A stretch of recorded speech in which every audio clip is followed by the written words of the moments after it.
سلام، مریم بناییان هستم، مدرس طراحی چهره. اونم در تکنیکایی که شما میپسندید، مثل طراحی با مداد، خودکار و سیاه قلم. خوشحالم که در خدمتتون هستم. توی این کانال قراره که جامع ترین و کامل ترین مطالب آموزشی در مورد تکنیک خودکار رو آموزش ببینیم. پس حتما با من همراه باشید. اگه دوست داشتید کانال من رو سابسکرایب بکنید و اونو به دوستاتون هم معرفی کنید. اولین ابزاری که نیاز دارین در تکنیک خودکار مسلماً خودکار بیک ساده است. خودکار بیک ساده میتونه در رنگ‌های متفاوتی هم وجود داشته باشه، مثل مشکی، قرمز و سبز که میتونید از اونها هم استفاده کنید، اما باید نوکش حتما 1 میلی گرم باشه. البته در نوک 1.4 میلی گرم هم ممکنه در بازار وجود داشته باشه که میتونید اونو هم تهیه کنید که در بعضی از نقاط نقاشیتون میتونه به دردتون بخوره. دومین ابزاری که بهش احتیاج دارین دستمال کاغذی هست. یک دستمال کاغذی ساده کمک میکنه که ما بتونیم نوک خودکارمون رو باهاش تمیز بکنیم تا کارمون رو لک نکنه. سومین ابزار ما یک مقواست. مقوای اشتنباخ و یا الر، بسته به سلیقه خودتون. اما به تجربه من بهتر مقوایی رو انتخاب بکنید که سطح صافتر و یک دستری داره. مقوایی که بافت بیشتری داره کار شما رو سخت‌تر میکنه. چهارمین ابزاری که مورد استفاده شما قرار میگیره پاک‌کن‌ها هستن. بعضی از پاک‌کن‌ها میتونن مناسب باشن، مثل پاک‌کن برقی که در ادامه حتما بهتون نشون میدم روش کار کردن با پاک‌کن رو. پس در ادامه با من همراه باشید. اینجا که نشد. مثلا من میخوام شروع کنم به هاشور زدن و کار کردن. اول یه محیطی رو در نظر میگیرم.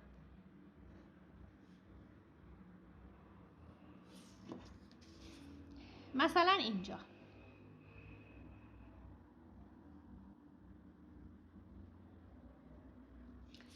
من این قسمت رو میخوام هاشور بزنم. خیلی آروم، خیلی آهسته.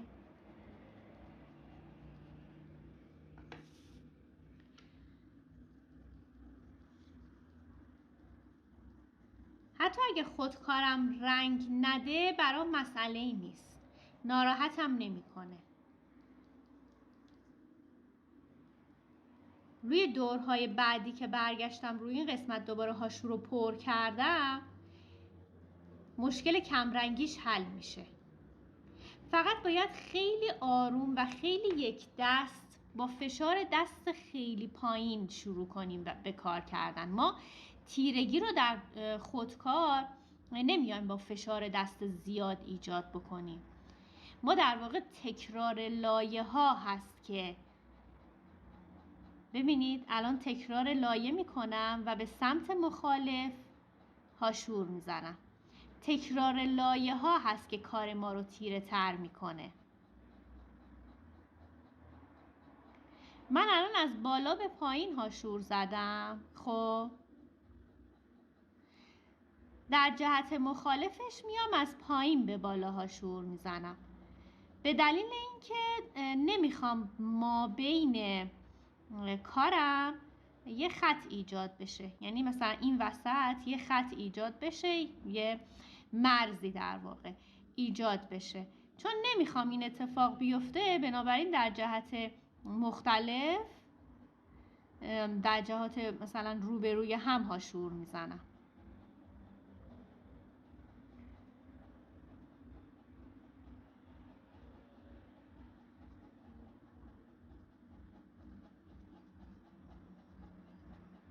هاشورها میتونن بلند باشن، میتونن کوتاه باشن. در ابتدای کار بهتره که ما هاشورامون کوتاه باشه. یه جهت دیگه هم از این جهت میزنم. پس ما میتونیم از جهات مختلف روی کارمون هاشور بزنیم. از جهات مختلف. ببین مثلا دوباره برمیگردم از یه جهت دیگه روش کار میکنم.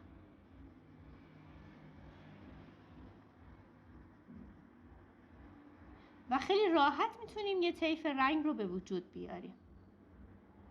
مسلماً اینجا با فشار دست پایین و تکرار لایه‌های زیادتری نسبت به قسمت بالاتر خب تیرگی بیشتری رو هم شما میبینین، درسته؟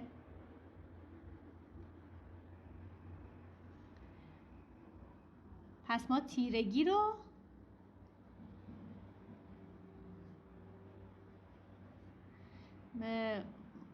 با فشار دست پایین و تکرار لایه‌های زیاد به دست میاریم. به دست منم نگاه نکنین که تون دارم کار میکنم و شما در ابتدای کار خیلی آروم و آهسته باید کار کنید. یعنی چی؟ یعنی به این صورت خیلی آروم از سمت راست به سمت چپ هاشورها رو در کنار همدیگه میذارید. در کنار همدیگه. هر چقدر در کنار همدیگه هاشوراتون رو قرار بدین کارتون زیباتر و لطیفتر میشه و هاشور به چشم نمیاد. در واقع کار خودکار به این معنیه که شما نباید خود هاشور رو به چشم ببینین، فقط باید رنگ رو و ایجاد بعدی که انجام دادین رو به چشمتون ببینین. الان من یه مقدار کار کردم، میام با دستمال نوکش رو تمیز میکنم، دوباره شروع میکنم به کار کردن. هر چقدر تندتر و سریعتر من نوک خودکارم رو تمیز بکنم خب لک مسلماً کمتر روی کارم میفته و دردسر کمتری هم دارم.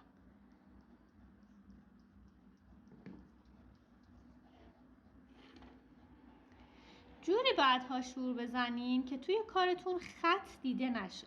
میبینین یه خط اینجا افتاد، خط نباید بیفته. میتونین در جهات مختلف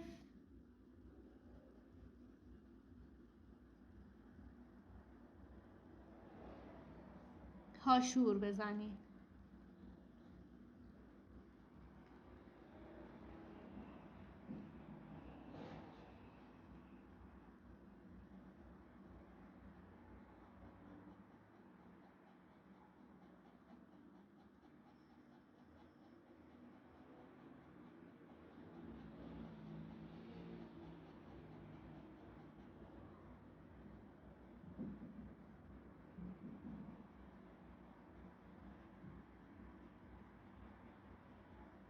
با صبر و حوصله خیلی زیاد دوباره نوک خودکارم رو تمیز میکنم.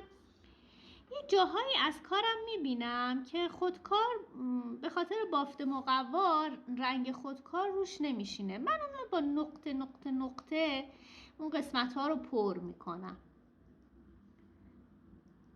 میبینی؟ من با گذاشتن نقطه میام و اون قسمت ها رو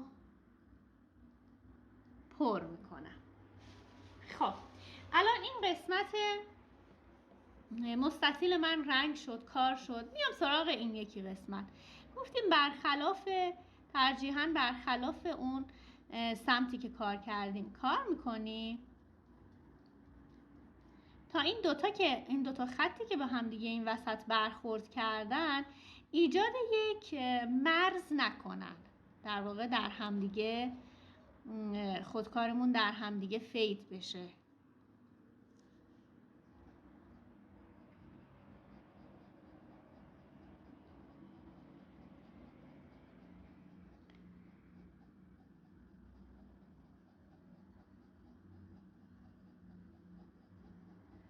هر چقدر با صبر و حوصله بیشتری کار انجام بدین کار زیباتری هم ارائه میدین.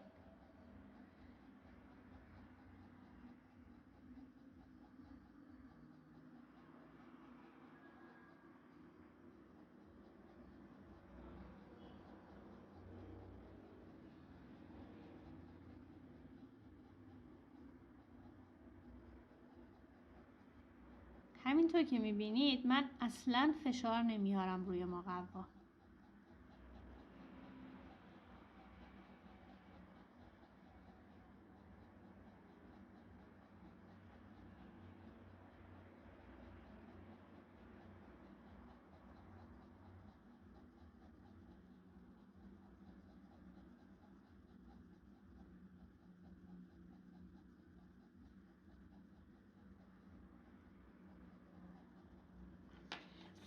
و کارم رو میچرخونم تا از یه طرف دیگه این کار رو انجام بدم.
این سری دوربین رو میبرم نزدیک، از نزدیک ببینید.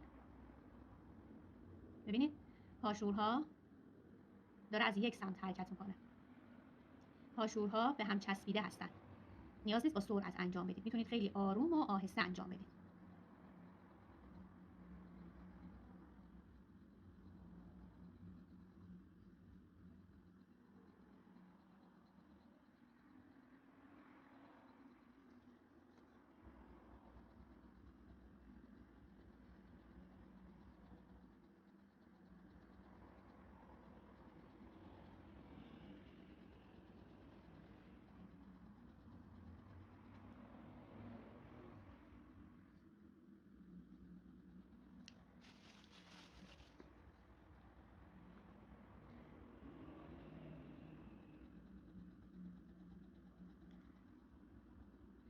الان اینجا یه خط تیره افتاد که من توی اون رفت و برگشت‌ها و حالت‌های متفاوت دیگه‌ای که ایجاد می‌کنم سعی می‌کنم که این خط رو توش گم بکنم. مثل خودکارم تمیز می‌کنم.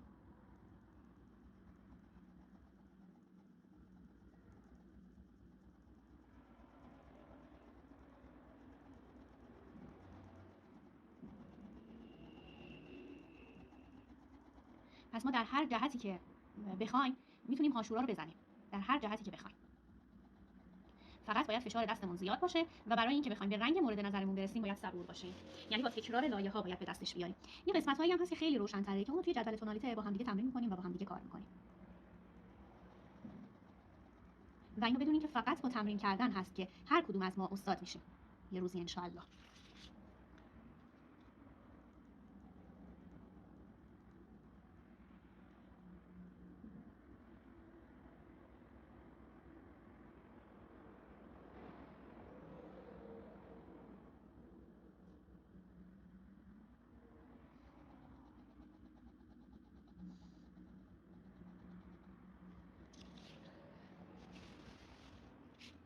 گفتم میتونیم از هر جهت ما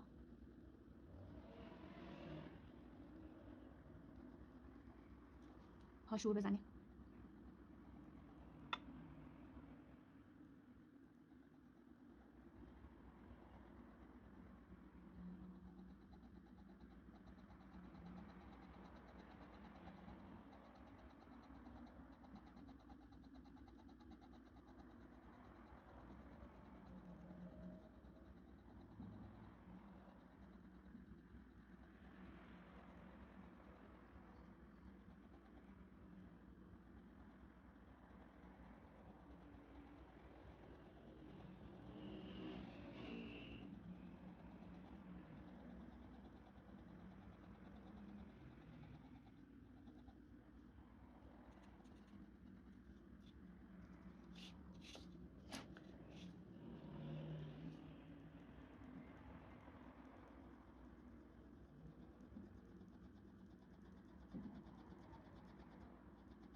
تمیز میکنم و دوباره میرم سراغ ادامه کار.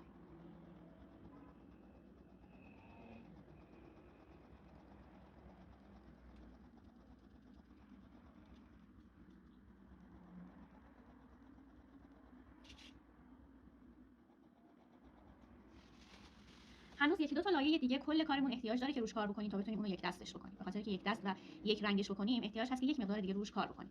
من خیلی ممنون شدم، خیلی متشکرم از اینکه تا اینجای ویدیو منو همراهی کردین، نگاه کردین. امیدوارم که برید تمرین کنید، استفاده کنید و خودکار به دست بگیرید و بعد متوجه میشید که چقدر کار شیرین و دلپذیریه.